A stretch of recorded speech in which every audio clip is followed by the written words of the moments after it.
Praise to you, Lord Jesus Christ.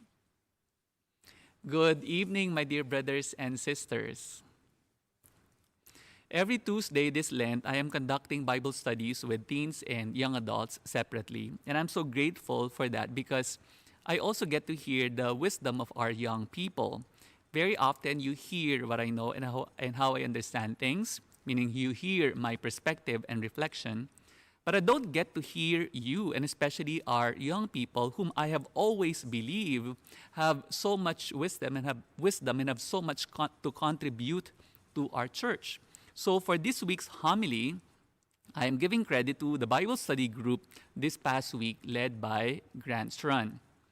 Very often when we hear our gospel today, we are focused on the anger of Jesus and the reason why he made a whip out of cords and drove them all out in the temple area because of corruption, because of abuses, because of the injustice being done in the name of religion. Every year, people go to Jerusalem for the feast of Passover as it was the greatest of all feasts.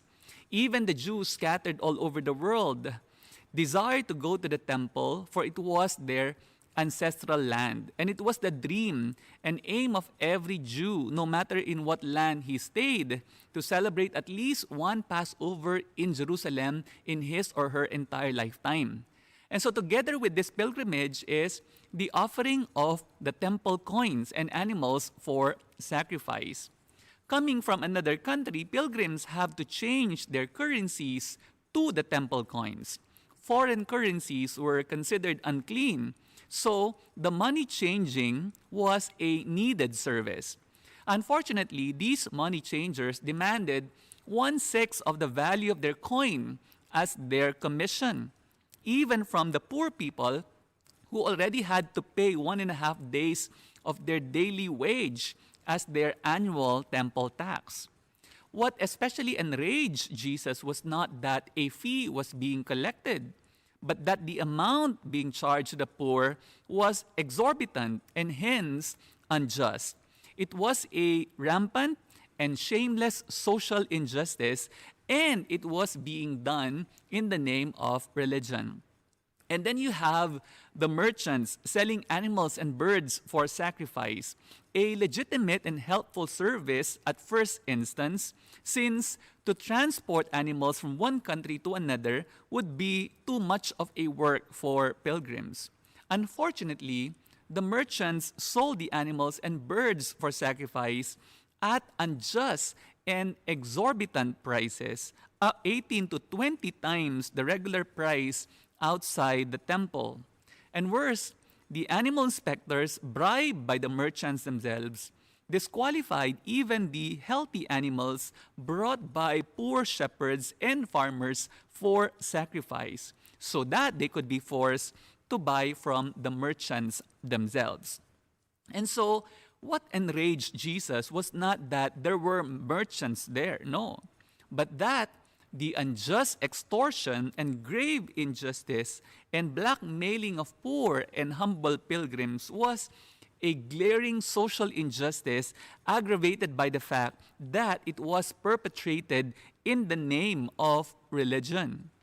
St. Thomas calls this anger as the passion to set things right.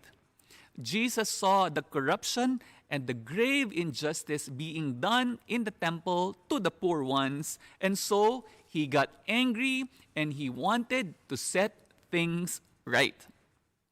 If we bring this understanding to our examination of conscience and reflection, so many of us can probably excuse ourselves. Father, I am off the hook because I don't extort anybody. I don't charge exorbitant prices, and most of all, I don't do these things in the name of religion. But here's the wisdom I got from Grant. When we come to church, he says, we can sometimes turn our prayer into a marketplace, a business relationship, even a fulfillment of a contract. Lord, I attend this Mass. In exchange, please give me this and that. Lord, I will do good to my neighbor. I will help the poor because in exchange, I know you will bless me 100-fold. Doesn't that sound more like a business relationship rather than a love relationship? Essentially turning our prayer lives into a marketplace. Priests too can commit the same mistake of turning their vocations into a business model. I need to say this Mass because this is my job and I'm being paid for this. Or parishioners can come to church with this faulty mindset. I expect to be served well because I give contributions, huge contributions to this church. Doesn't this sound more like a business relationship rather than a love relationship?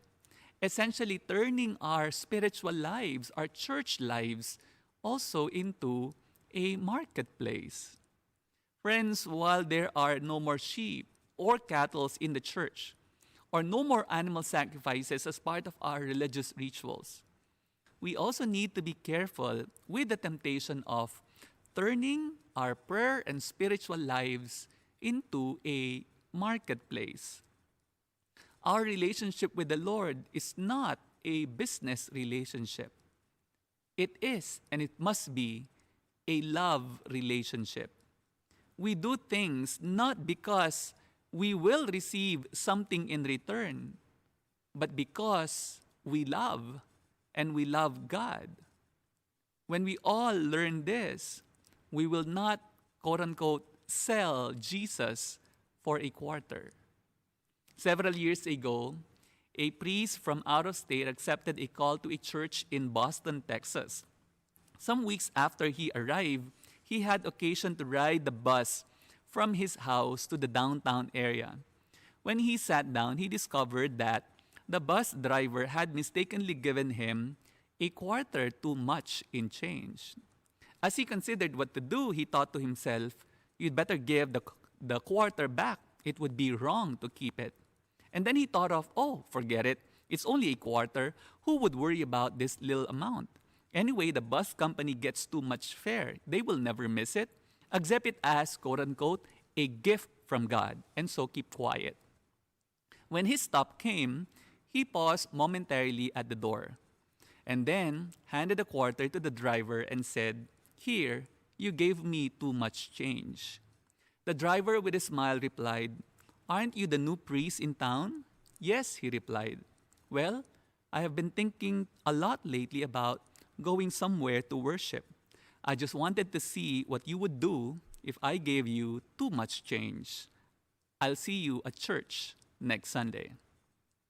When the priest stepped out of the bus, he literally grabbed the nearest light pole, held on, and said, oh God, I almost sold your son for a quarter. Friends, when we learn that our relationship with God is a relationship of love, no matter where we go, no matter what situation we find ourselves in, we will never sell Jesus for a quarter. Amen.